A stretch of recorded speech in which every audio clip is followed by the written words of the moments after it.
এই দেখো বন্ধুরা, এটা কি বলো তো? এটা হচ্ছে মাছের তেল আর ডিম চচ্চড়ি, ঝাল চচ্চড়ি।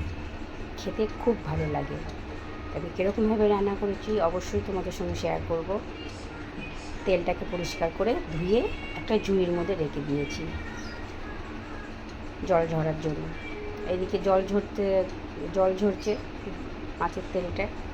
তখন আমি দুটো বড় বড় সাইজের পেঁয়াজ পাতলা পাতলা করে কেটে নিয়েছি। নিয়ে কড়া বসিয়েছি, কড়ার মধ্যে তেল দিয়েছি। তেল দিয়ে একটু কালো জিরে ফোড়ন দিয়েছি, দিয়ে পেঁয়াজগুলো দিয়ে দিয়েছি। তারপরে আমি কী করেছি, মাছের তেলে যে জলটা ঝরে গেছে একটা বাটির মধ্যে নুন হলুদ দিয়ে এটা মাখিয়ে নিয়েছি, নিয়ে একটা সাইডে রেখে দিয়েছি। এদিকে পেঁয়াজ ভাজা হচ্ছে। আমি দিয়ে একটা গোটা রসুন, একটু আদা, একটু সর্ষে, কাঁচা লঙ্কা, একটু বেশি করে কাঁচা লঙ্কা, ঝাল ঝাল হবে হয়ে আমি এটা একটুখানি সর্ষে দিয়ে আমি এটাকে পেস্ট করে নিয়েছি। আমার এদিকে পেঁয়াজ লাল লাল করে, হালকা লাল লাল করে ভাজা ভাজা হয়ে গেছে। খুব লাল লাল হবে না বন্ধু, হালকা হালকা লালচে লালচে হবে। তখন আমি তেলটা দিয়ে দিয়েছি। তেলটা দিয়ে ভালো করে নাড়াচাড়া করেছি।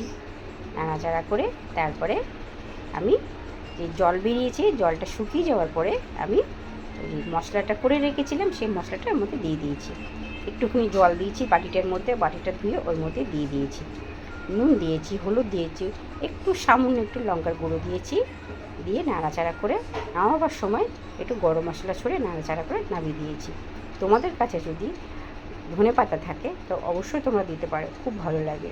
আমার কাছে ছিল না তাই আমি দিইনি, তোমরা দেবে, দেখবে খুব ভালো লাগে। তোমাদের কাছে যদি থাকে খুব টেস্টি লাগে খেতে এটা।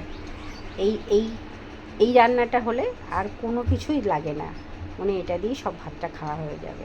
তো টাটা বন্ধুরা, তোমরা কে কে খেতে ভালোবাসো মাছের তেল ডিম, মাছের তেলের চচ্চড়ি, মাছের তেলের এরকমভাবে রান্না, অবশ্যই কমেন্ট করে জানাবে। তোমাদের কমেন্টের অপেক্ষায় থাকবো। Tata, bye bye. খুব ভালো থেকো, সুস্থ থেকো, বাই।